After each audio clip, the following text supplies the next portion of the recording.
going to read y'all this verse because I think that this is really cool. This is a cry out from David to God. It's in 2 Samuel chapter 22, starting at verse 17. And it says, he reached down from on high and he took hold of me.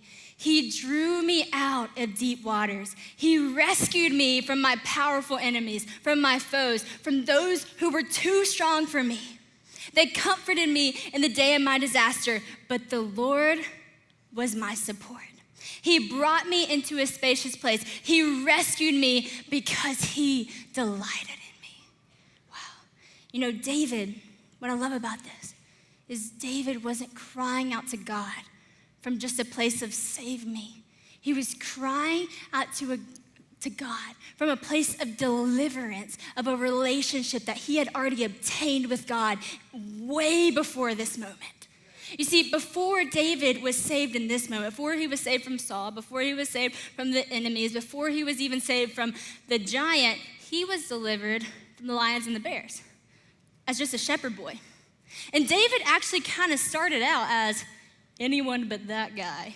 He was the not that guy. Because when Samuel the prophet showed up in this town, and he was like, hey, Jesse, let me see your kids to see if any of these people can be king. As y'all know, Jesse went through the list, but he didn't say David. No way, not David. Jesse said, the prophet Samuel said, so there's no one else? No one else. He said, no, not David. Oh, yes, there is one more, sorry. But he's a shepherd boy. He couldn't do that. Not knowing that David was out there maintaining and preparing and really in this place of prospering a relationship with God that was going to last him throughout all these other things that God was able to deliver him from, because David knew the character of God when he cried out.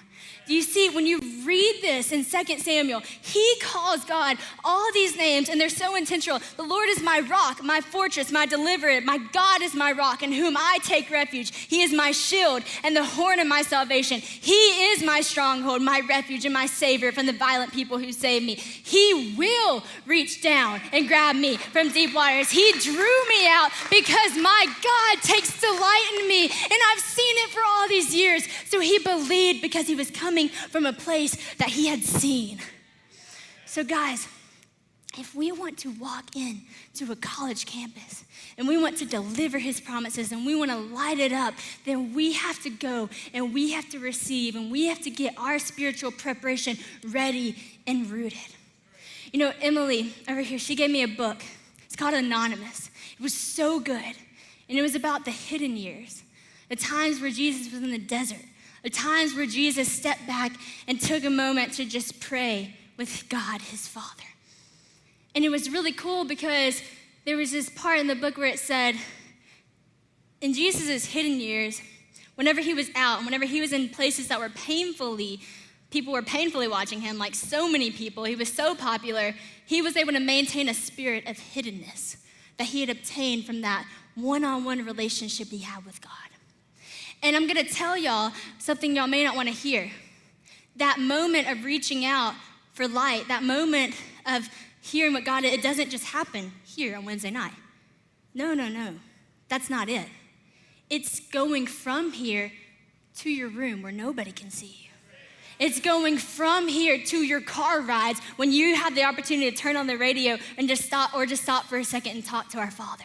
It's gonna come from those moments where you get to choose, am I gonna go out there and I'm gonna go to this party because it would really be good for my reputation and for like my sorority sisters, or am I gonna go and I'm gonna pray because tonight I need to be with my Father because I am hurting and I am too weak to go into that place and I am not ready for that.